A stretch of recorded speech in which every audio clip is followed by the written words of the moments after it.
प्रिय विद्यार्थियों, ज्ञान दीक्षा क्लासेज के डिजिटल मंच पर आप सबका हार्दिक स्वागत और अभिनंदन। आज हम इंग्लिश की फर्स्ट क्लास में जानना चाहेंगे कि इंग्लिश पढ़ना क्यों आवश्यक है, इंग्लिश क्या है और इंग्लिश में कौन कौन सी चीज़ें पढ़ेंगे ताकि हमारा नॉलेज इंक्रीज हो जाए। और कुछ ऐसी चीज़ें हैं जिनको पढ़े बिना इंग्लिश की कल्पना भी संभव नहीं है, उन सब के बारे में चर्चा करेंगे हम। तो आप पूरा ध्यान देना इधर, अटेंशन प्लीज ऑल स्टूडेंट। हम सबसे पहले बात करेंगे basic concept of the English.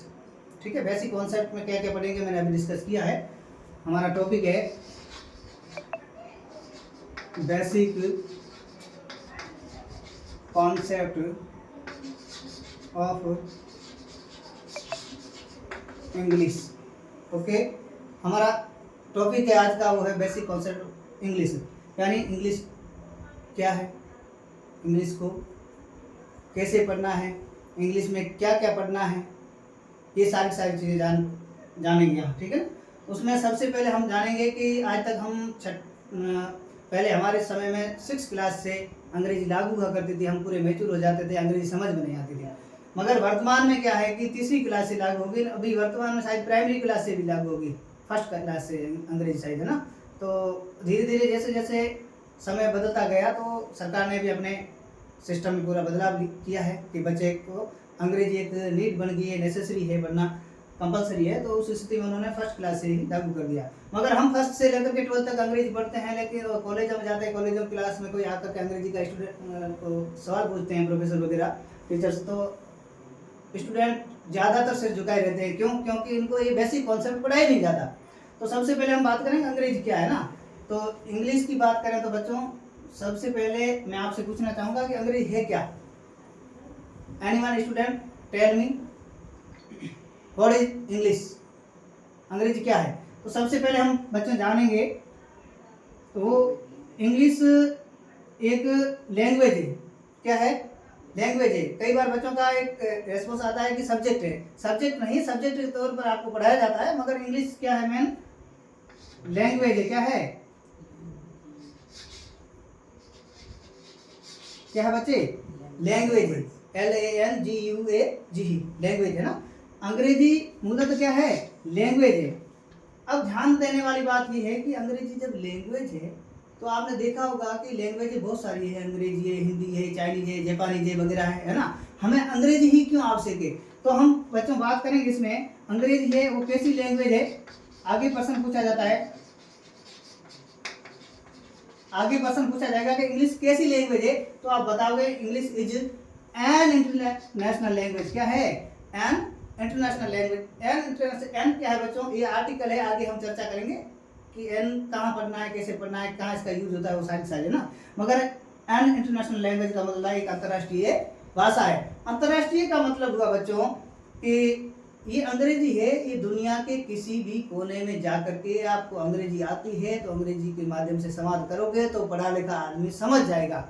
बिना अंग्रेजी आए आप इंडिया में दक्षिण भारत में चले जाओगे, जैसे कर्नाटका है, ठीक है, मैसूर है, नागालैंड है, वहां जाओगे तो वह नागालैंड की मदर लैंग्वेज इंग्लिश है।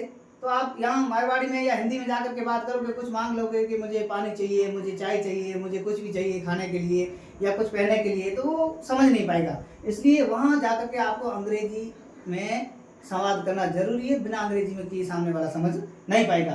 तो हम बात कर रहे थे कि अंग्रेजी क्या है। तो अंग्रेजी एक लैंग्वेज है। कैसी लैंग्वेज है बच्चों? इंटरनेशनल लैंग्वेज है। कैसी है? English is an international language, एक अंतर्राष्ट्रीय भाषा। अंतर्राष्ट्रीय भाषा का मतलब हुआ कि ये दुनिया के किसी भी कोने में या दुनिया के प्रत्येक कोने में बोली जाने वाली भाषा है। इंडिया को छोड़ करके कहीं जाओगे, चाइना में जाओ, जापान में जाओ, और अमेरिका में जाओ, रूस में जाओ, कहीं भी जाओ, सऊदी अरब में जाओ, मगर अंग्रेजी आपको आती है तो सामने वाले से आप आसानी से अपने विचार विमर्श कर सकते हो। अब हम बात करेंगे कि ये इसमें बहुत सारी क्लियर होगी बातें कि पहले अंग्रेजी क्या है, फिर अंग्रेजी भाषा है तो अंग्रेजी कैसी भाषा है, इंटरनेशनल है, और उसमें अंग्रेजी को क्यों पढ़ा जाता है? क्योंकि जनरली हम ये बात कर रहे थे कि दुनिया के किसी भी कोने में जाओगे तो अंग्रेजी पढ़नी है आपको, मगर यहाँ एक बात निकल करके आती है, यदि दुनिया में किसी भी कोने में नहीं जाने का अवसर मिले, इंडिया में भी रहना है, तो आप देखते हैं कि 10th करने के बाद बच्चे वो एक चौराहे पर आ जाते हैं। चौराहे का मतलब है एक सर्किल आता है 4 रस्तों का, वहाँ खड़े रह करके देखना पड़ता है, कोई कॉमर्स में जाता है, कोई आर्ट्स में जाता है, कोई मैथमेटिक्स लेता है और कोई साइंस बायोलॉजी लेता है। आपने देखा होगा हायर जितना भी एजुकेशन है इंडिया में, उसमें जैसे इंजीनियरिंग करोगे तो इंजीनियरिंग का पूरा सिलेबस 12th के बाद में सर इंग्लिश में होगा। सीबीएसई बोर्ड को आप देखोगे तो प्राइमरी से भी इंग्लिश में है ना। और उसके अलावा आप मेडिकल साइंस देखोगे तो मेडिकल साइंस पूरी की पूरी अंग्रेजी में। इसका मतलब हुआ कि अंग्रेजी पढ़े बिना आप स्टडी जीवन की कभी भी कल्पना नहीं कर सकते यदि आप अपने जीवन में बेहतरीन करना चाहते हो तो। क्योंकि इंजीनियर बनना है तो भी आपको अंग्रेजी जानकारी जरूरी है, आप डॉक्टर बनना चाहते हैं तो भी अंग्रेजी की जरूरी है, आप दुनिया में शेयर करना चाहते हो तो भी, शेयर के लिए भी आपको मतलब भ्रमण करना चाहते हो तो उसके लिए भी अंग्रेजी जरूरी है। अंग्रेजी नहीं आएगी तो आपको वहाँ जाकर के बहुत सारी कठिनाइयों का सामना करना पड़ेगा। तो यहाँ तक क्लियर है। आगे हम चलते हैं कि अंग्रेजी में कौन कौन सी चीज़ें पढ़नी है और उसमें से ताकि हम अंग्रेजी को आसानी से जान सकेंगे। तो बेसिक कॉन्सेप्ट ऑफ इंग्लिश में हम बात करेंगे कि कौन कौन से ऐसे चैप्टर हैं जिनको पढ़ने के बाद में अंग्रेजी आसानी से समझ में आ जाएगी।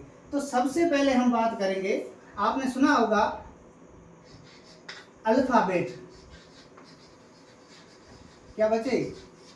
अल्फाबेट नाम सुना होगा। अल्फाबेट को हम क्या कहते हैं बच्चों हिंदी में? वर्णमाला। क्या कहते हैं बच्चों? वर्णमाला। अब ये वर्णमाला क्या है? आपने देखा होगा मोतियों की माला होती है। मोतियों की माला का क्या शेड्यूल होता है? बहुत सारे मणके मिलते हैं, एक धागे में पिरोई जाती है और उसको हम माला कहते हैं। इसी प्रकार ये बहुत सारे लेटर्स हैं, बहुत सारे अक्षर हैं, अक्षर मिलकर के एक समूह बनाते हैं। इस ग्रुप ऑफ लेटर्स को क्या कहते हैं? हम अल्फाबेट कहते हैं। अंग्रेजी में क्या कहते हैं? अल्फाबेट का मतलब होता है ग्रुप ऑफ लेटर, अक्षरों का समूह। ठीक है। अब अक्षरों के समूह, इस अल्फाबेट को अंग्रेजी में 2 भागों में बांटा गया। कितने भागों में बच्चों? 2 भागों में। कौन कौन सा? पहला है बच्चों वोवेल्स। क्या है? वोवेल्स। और दूसरा बच्चों क्या है? कॉन्सोनेंट। क्या है बच्चों? कॉन्सोनेंट। वोवेल्स को हम हिंदी में क्या कहेंगे बच्चों? स्वर। क्या कहेंगे? स्वर। और इस कॉन्सोनेंट को अंग्रेजी में क्या कहेंगे बच्चों? व्यंजन। बहुत बढ़िया। क्या कहेंगे? व्यंजन। अब अंग्रेजी अल्फाबेट आगे जाकर के 2 पार्ट में बढ़ती है, एक वोवेल्स जिसको हम स्वर कहते हैं, एक कॉन्सोनेंट जिसको हम व्यंजन कहते हैं। अब ध्यान रखना, अंग्रेजी या इंग्लिश अल्फाबेट है, उसके अंतर्गत टोटल बच्चों 26 लेटर्स होते हैं। कितने लेटर्स होते हैं? 26 लेटर को 2 पार्ट में बांटा है। ए से जेड तक आपने देखा होगा, ए से जेड तक कितने होते हैं? 26 अक्षर होते हैं, 26 लेटर्स। अब 26 लेटर को आगे 2 भागों में बांटा है, एक वोवेल्स और एक कॉन्सोनेंट। वोवेल्स की संख्या बच्चों कितनी होती है? 5। 26 में से 5 निकालो, पीछे कितने बचे? 21। बिल्कुल आसान। और 21 क्या होते हैं? कॉन्सोनेंट। अब कौन कौन से लेटर्स है जिनको हम वोवेल्स की कैटेगरी में रखेंगे और कौन कौन से लेटर्स है जिनको हम इस कॉन्सोनेंट की कैटेगरी में रखेंगे? उसमें सबसे पहले हम बात करेंगे बच्चों, बहुत ही रोचक और जानने वाली बात है कि जैसे इंग्लिश में ए, ई, आई, ओ, यू, ये जो 5 लेटर्स हैं ये वोवेल्स की कैटेगरी में रखा गया है। और पीछे जो बचते हैं ए से जेड तक, इन 5 को निकालने के बाद में वो सारे के सारे 21 लेटर किसमें आएंगे? इसमें कॉन्सोनेंट में। कौन कौन से? जैसे बी है, सी है, डी है, एफ है, जी है, एच है, के है, जे है। ठीक है। तो ये सारे सारे इन 5 को छोड़ करके पीछे बचे 21 लेटर से कॉन्सोनेंट या व्यंजन कहलाएंगे। अब यहाँ खास ध्यान देने बात, अभी हमने कहा था इंग्लिश इज इंटरनेशनल लैंग्वेज है, अंतर्राष्ट्रीय भाषा है। अंतर्राष्ट्रीय में हमने कहा English is an international. An क्या था? आर्टिकल था। ठीक है। वो आर्टिकल का प्रयोग जब भी करेंगे तो इन वोवेल्स की ध्वनि के आधार पर करेंगे, स्वरों की ध्वनि के आधार पर करेंगे कि किसी पद के आगे आर्टिकल लगाना है तो वो ए आएगा या एन आएगा या द आएगा। ये डिपेंड किस पर करेगा? इस वोवेल्स या स्वर की ध्वनि पर। ध्यान रखना, हम इंडिया में ज़्यादातर या हमारे पश्चिमी राजस्थान में ज़्यादातर हिंदी मीडियम के स्टूडेंट है, इसलिए मैं हिंदी का ज़्यादा प्रयोग कर रहा हूँ, क्योंकि अंग्रेजी सीधी बोलेंगे तो बच्चों को पकड़ में नहीं आएगी और हमारा पढ़ाना व्यर्थ हो जाएगा। इसलिए मैं ज़्यादातर हिंदी का प्रयोग कर रहा हूँ ताकि समझ सको आप, क्योंकि हिंदी बेस्ट के स्टूडेंट हो ज़्यादातर। अब यहाँ तक समझ में आ गया। अब आगे हम बात करेंगे अल्फ़ाबेट के आगे। अल्फ़ाबेट को पढ़ने के बाद में बच्चे कुछ चीज़ें ऐसी होती है इंग्लिश ग्रामर की जिसको हम एक क्रम रूप से पढ़ेंगे, तब जा करके कुछ चीज़ें समझ में आएगी। अब जैसे मैंने बात किया कि इंग्लिश क्या है बच्चों, तो शुरू से बात किया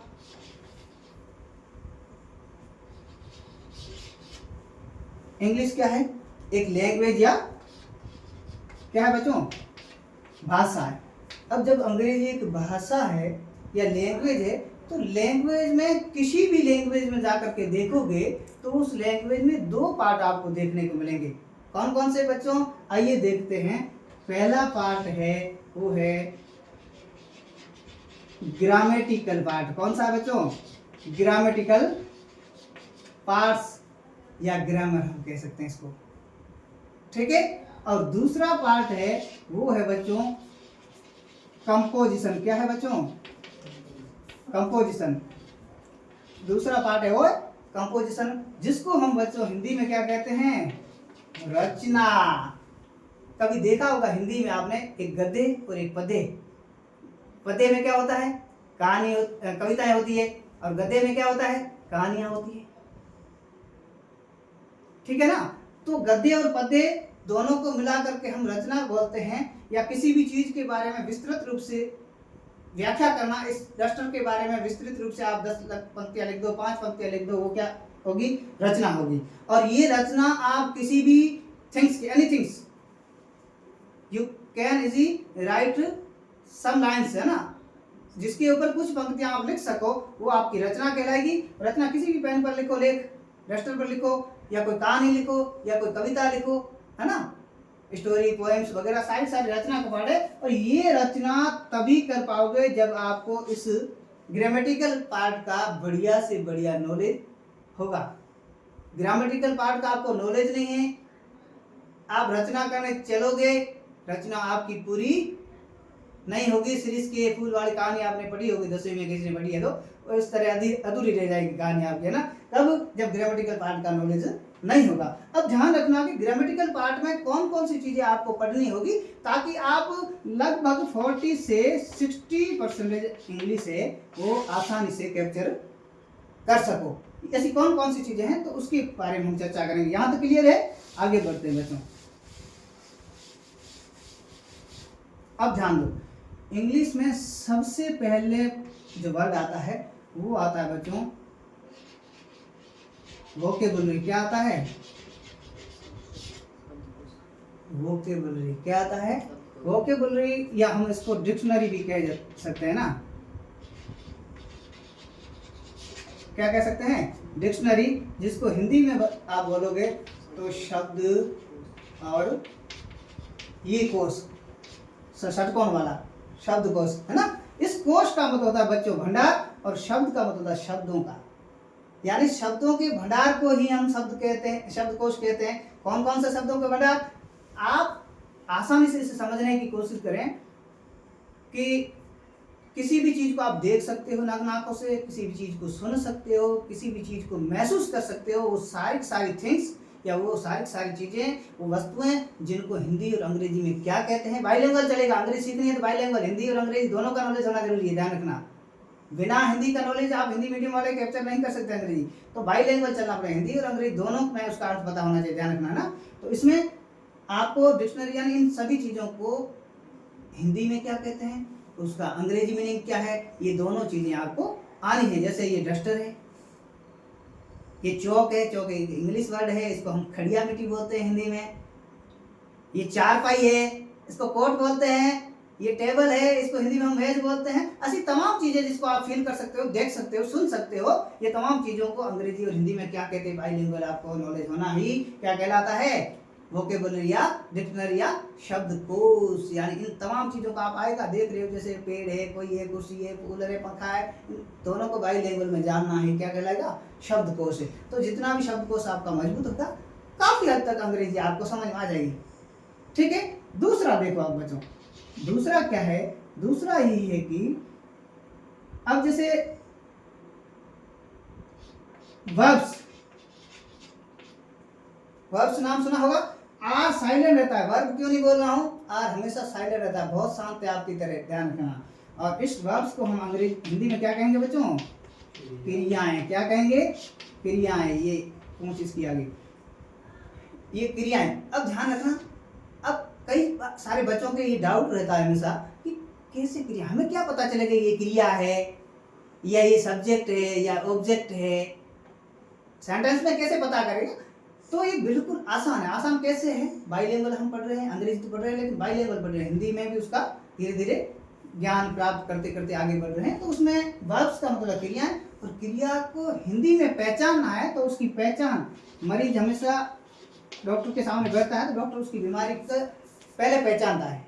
तो इसमें पहचान क्या है क्रिया की, हम कैसे पहचान करेंगे हम क्रिया क्या है, तो उसमें सबसे पहले हिंदी में संज्ञा या सर्वनाम शब्दों को छोड़ करके जिन शब्दों के पीछे हिंदी में क्या आता है बच्चों, ना आता है। क्या आता है, ना आता है। कौन कौन से शब्दों को छोड़ना है, एक तो संज्ञा छोड़नी है और एक कौन सा छोड़ना बच्चों, सर्वनाम। ठीक है, संज्ञा या सर्वनाम को छोड़ करके हिंदी में जिन शब्दों के पीछे क्या आता है, ना आता है, उनको हम क्या कहते हैं, वर्ब्स या क्रियाएं। कैसे, देखो, खेलना, नहाया, कूदना, दौड़ना, चलना, पीना, नाचना, पिटना, पीटना, कूदना, उछलना, गिरना, खाना, रोना, धोना। देखा, जिन शब्दों के पीछे संज्ञा व सर्वनाम नाम नहीं ले रहे हैं, किसी व्यक्ति वस्तु स्थान आदि का नाम नहीं ले रहे हैं, उनकी जगह काम आने वाले शब्दों को भी नहीं ले रहे हैं, उसके अलावा जिन शब्दों के पीछे हिंदी में ना आता है वो क्या है, क्रियाएं। It means verbs. ये वर्ब्स 5 फॉर्म में चलती है, first form, second form, third form और जेरंड और इन्फिनिटिव। ये आगे जब आप उसका टॉपिक पढ़ेंगे उसमें एक विस्तृत रूप से पढ़ेंगे। तो यहाँ तक हो गया ये वर्ब्स। ये वर्ब्स का पता होना जरूरी है। तीसरा एक पार्ट ऑफ स्पीच होती है, उसके बारे में फिर से हम अलग से चर्चा करेंगे। तीसरा पार्ट होता है बच्चों, उसको हम बोलते हैं, क्या बोलते हैं, टेंस। मैं इंग्लिश कैसे पढ़नी है, ग्रामर कौन कौन से टॉपिक पढ़ोगे ताकि आसानी से कंपोजिंग कर पाओगे, इसके बारे में डिस्कस कर रहे हैं हम लोग। तो इस टेंस को हिंदी में बच्चों कहते हैं काल या समय। प्रिय विद्यार्थियों, क्या कहते हैं, काल या समय। अब यहाँ ध्यान रखना, टेंस को भी हम पढ़ेंगे विस्तृत रूप से। तो टेंस मूल रूप से 3 प्रकार के होते हैं, present tense, past tense, future tense. ठीक है, इनके फिर आगे आगे टेंस का टॉपिक पढ़ेंगे तो उसमें विस्तृत पढ़ाएंगे, इनके कितने पार्ट होते हैं, प्रत्येक पार्ट के कितने सेंटेंस होते हैं, वो सारे डिस्कस करेंगे। टेंस का अभी बेसिकली टेंस हमें यहाँ पढ़ने हैं, ये ग्रामर में कंपोजिशन के लिए जरूरी है। ठीक है, अब टेंस में भी आप देखोगे कि बहुत सारी ऐसी चीजें हैं जो लगभग आपका टेंस पढ़ने से ही क्लियर हो जाएगी। सेंटेंस बनाना कैसे है, प्रश्नवाचक है कि नहीं है, नेगेटिव सेंटेंस है या इंट्रोगेटिव है या सिंपल सेंटेंस है, बहुत सारी चीजें आपको समझ में आ जाएगी। और धीरे धीरे इस क्रम से हम चलेंगे। अब टेंस के बाद की बात करें तो चौथा टॉपिक है बच्चों हमारा, वो है आर्टिकल। क्या है बच्चों, आर्टिकल का हिंदी में मतलब होता है बच्चों उपपद। उपपद का मतलब होता है किसी भी पद से पहले जुड़ करके उसके अर्थ में हल्का सा परिवर्तन लाए, उपपद कहलाता है। इट मींस इंग्लिश में क्या कहते हैं बच्चों इसको, आर्टिकल। क्या कहते हैं, आर्टिकल।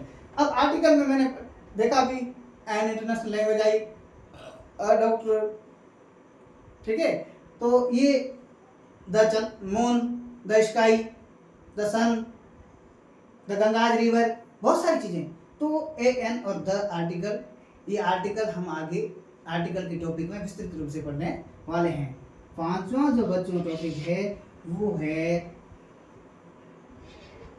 कंजक्शन। कौन सा है, कंजक्शन। कौन सा है बच्चों, कंजक्शन। कंजक्शन का मतलब क्या होता है, योजक, योजक शब्द। इसको हम कनेक्टिव वर्ड भी बोलते हैं, लेकिन जनरली कंजक्शन ही बोला जाता है ना, इसको योजक शब्द बोलते हैं। योजक शब्द कौन से है, आइदर, और, नाइदर, नोर, और, एंड, ये सारे क्या है, दो या दो वर्ड को, दो या दो सेंटेंस को जो जोड़ने का काम करता है। It means conjunction. It means conjunction है। तो ये कंजक्शन का टॉपिक भी हमें पढ़ना होगा। और छठा हमारा जो टॉपिक है वो क्या है बच्चों, मॉडल। क्या है बच्चों, मॉडल। और मॉडल को अंग्रेजी में क्या कहते हैं बच्चों, मनोभाव कहते हैं। क्या कहते हैं, मनोभाव। ये मनोभाव भी हमें पढ़ना होगा। ये मॉडल को पढ़े बिना भी आपका काफी भी कुछ अंग्रेजी में छूट जाएगा, इसलिए मॉडल पढ़ना जरूरी है ना। मॉडल कौन से हैं, can, could, may, might, will, would, shall, should, ठीक है, must, need to, use to, ऐसे बहुत सारे हैं ना। टोटल 13 है, इसमें 2 अर्ध सेमी मॉडल है और 11 फुल मॉडल है। ये भी मॉडल के टॉपिक हम विस्तृत रूप से पढ़ने वाले हैं, ठीक है। यहाँ तक क्लियर हो गया। और 7वां है बच्चों, वो टॉपिक है प्रीपोजिशन। क्या है, प्रीपोजिशन। प्रीपोजिशन का मतलब होता है बच्चों शब्द सूचक। क्या है, शब्द सूचक। प्रीपोजिशन को अंग्रेजी हमको क्या कहते हैं, शब्द सूचक। कौन कौन से प्रीपोजिशन है, जैसे इन, आई, कम, इन बोलते हैं बच्चे कई बार। मैं आई कम इन, मैंने सीनियर स्कूल में जाकर के पूछा आप लिखो पंक्ति जो बोल रहे हो, पता नहीं क्या क्या लिख रहे हैं, यानी बोल तो रहे हैं मगर लिख क्या रहे हैं उनको पता ही नहीं है। जनरली रटा मार रखा है, मैं कम इन क्या बोल रहे हैं पता नहीं, बचपन से बोलते हैं, देख लिया बड़ों को बोलते हुए। तो ये प्रीपोजिशन है, इन है, इनटू है, आवर है, अंडर है, ऑन है, अपॉन है, ऑन टू है, ऐसे बहुत सारे प्रीपोजिशन के टॉपिक हम पढ़ेंगे। यहाँ तक क्लियर है, यहाँ तक बता दूं। आगे कौन सा है, 8वां। वो 8वां बच्चों देखो, प्रीपोजिशन हमारा हो गया। और 8वां है वो टॉपिक है वॉइस। क्या है बच्चों, वॉइस। वॉइस को हिंदी में कहते हैं वाच्य। क्या कहते हैं, वाच्य। वॉइस में आपने पढ़ा होगा, एक्टिव वॉइस, पैसिव वॉइस पढ़ा है, कृतवाच्य। एक्टिव वॉइस का मतलब कृतवाच्य, क्रमवाच्य। ये वॉइस का जो टॉपिक पढ़ेंगे उसमें विस्तृत रूप से पढ़ेंगे। हाल ही में इतना ही बता रहे हैं कि इन टॉपिकों से आपको गुजरना होगा, तब जाकर के आपकी ग्रामर मजबूत होगी। और ग्रामर मजबूत होते ही कंपोजिशन आपकी फर्राटेदार चलने लगेगी, बोर्ड पर चाहे कॉपी पर, है ना, नोटबुक पर, कहीं भी। और 9वां जो टॉपिक है वो है बच्चों नरेशन। क्या है, नरेशन। नरेशन का मतलब होता है कथन, डायरेक्ट स्पीच, इनडायरेक्ट स्पीच पढ़ा होगा। इसको नरेशन और स्पीच भी बोलते हैं, नरेशन या स्पीच, जिसको हम कथन बोलते हैं, आपने पढ़ा होगा। There are 2 types of narration, direct speech and indirect speech. और इनडायरेक्ट और डायरेक्ट भी इसमें पढ़ेंगे। कर्ता द्वारा कहा गया वाक्य और उसको घुमा फिरा करके कोई तीसरा आदमी कहता है तो उसको इनडायरेक्ट कहते हैं। यानी मैंने बात कही, मेरी बात सुन करके कोई तीसरा आदमी वो बैठा हुआ प्रकाश कह सकता है, तो उस बात को हम इनडायरेक्ट बात कहते हैं। ये चीजें थी हमारी इंग्लिश में कुछ बेसिक, ये हो गई। इनके अलावा कुछ ऐसी चीजें हैं जो और भी है इसमें, वो सारी मिला करके हम पढ़ेंगे, तब हम जा करके क्या कर पाएंगे बच्चों, कंपोजिशन। क्या कर पाएंगे, कंपोजिशन या रचना। अब कंपोजिशन या रचना की बात करेंगे, कौन कौन सी। जैसे आप कोई स्टोरी लिखते हो, जैसे मैं कह रहा हूँ the lion and the mouse. Once upon a time there was a lion, he was caught into the net, ठीक है। फिर हंग्री, जैसे the fox, the hungry fox and crow, और ऐसी बहुत सारी स्टोरियां हैं। उसके अलावा लेटर्स है, एप्लीकेशंस है, नोटिस है, आपके बोर्डों में आते हैं। तो ये तमाम चीज़ें हैं, ये रचना का पार्ट है। इसके अलावा पोएम है, पोएम के अलावा भी बहुत सारी चीज़ें हैं जो आप किसी भी चीज़ के बारे में विस्तृत लिखते हो, वो हमेशा इस पार्ट में रहेगा कंपोजिशन में। और ये कंपोजिशन तभी हो पाएगी जब हमने अभी चर्चा की। इसके अलावा कुछ चीज़ें ऐसी हैं जो इंग्लिश ग्रामर में आपको पढ़नी होगी। ये पढ़ने के बाद में आपकी कंपोजिशन फर्राटेदार चलने लगेगी। यहाँ तक समझ में आया। ये थी आज की क्लास। अब जस्ट नेक्स्ट क्लास होगी, नेक्स्ट क्लास में हम पढ़ेंगे कि कौन कौन सी चीज़ें कैसे कैसे पढ़नी है, चाहे वो वोकेबलरी हो, चाहे वो वर्ब्स हो, चाहे वो टेंसेज हो, चाहे वो कंजक्शन हो, चाहे प्रीपोजिशन हो। उसके अलावा एक शब्द हम भूल गए थे, वो है डिटरमाइनर। क्या है? डिटरमाइनर। ठीक है, डिटरमाइनर का मतलब दृढ़ निश्चय। तो दृढ़ निश्चय वाला वो डिटरमाइनर भी साथ में पढ़ना होगा। कौन सा? A little, little, a little, the little, few, a few, the few, some वगैरह, ऐसे बहुत सारे हैं ना। वो सारे सारे डिटरमाइनर वाले शब्द हैं, तो उनको भी हमें पढ़ना होगा। तो ये सारे सारे किसके पार्ट हैं? ग्रामेटिकल पार्ट ऑफ इंग्लिश, अंग्रेजी के व्याकरणीय भाग के क्या है? भाग या विषय अंग्रेजी का ना, व्याकरणीय। अब इन तमाम चीज़ों को पढ़ने के बाद में हमारा कंपोजिशन है बिल्कुल आसानी से होगा। अब अगली जब भी क्लास हमारी लगेगी उसमें आप सारे स्टूडेंट आओगे और ये सारी चीज़ें हम पढ़ाएंगे। ये सारी क्लासें हमारी यूट्यूब चैनल ज्ञान दीक्षा क्लासेज के डिजिटल मंच पर डेली रूटीन से चलेगी। हिंदी, इंग्लिश, गणित और विज्ञान चारों सब्जेक्टों की कक्षा 6 से लेकर के 10 तक प्रत्येक विद्यार्थी तक आप ये प्रमोट करने की कोशिश करें। हम उस सुदूर सीमा क्षेत्र जहां बिजली पानी नहीं है वहां भी पहुंचने की कोशिश करेंगे और इस क्लास के मार्फत हम एक भूचाल सा लाएंगे जिसमें बच्चों को ज़्यादा फायदा होगा और फ्री ऑफ कॉस्ट किसी भी प्रकार का आपका एक टक्का भी लगने वाला नहीं है। आप फोन हमेशा मनोरंजन के तौर पर चलाएंगे।